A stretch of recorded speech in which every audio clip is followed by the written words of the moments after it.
இயேசு தம் சீடருக்கு கூறியது. செல்வர் ஒருவருக்கு வீட்டு பொறுப்பாளர் ஒருவர் இருந்தார்.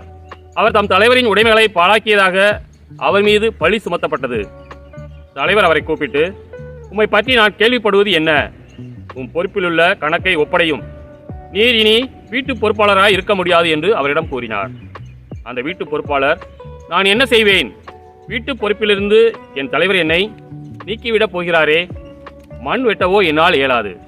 இறந்து உண்ணவும் வெட்கமாய் இருக்கிறது. வீட்டு பொறுப்பிலிருந்து என்னை நீக்கிவிடும்போது பிறர் என்னை தங்கள் வீடுகளில் ஏற்றுக்கொள்ளும்படி நான் என்ன செய்ய வேண்டும் என எனக்கு தெரியும் என்று அவர் தமக்குள்ளே சொல்லிக் கொண்டார். பின்பு அவர் தம் தலைவரிடம் கடன்பட்டவர்களை ஒவ்வொருவராக வரவழைத்தார்.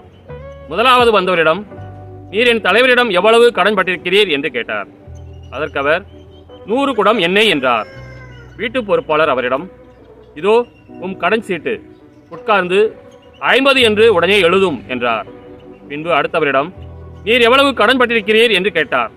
அதற்கு அவர், 100 மூடை கோதுமை என்றார். அவர், இதோ உம் கடன் சீட்டு, 80 என்று எழுதும் என்றார்.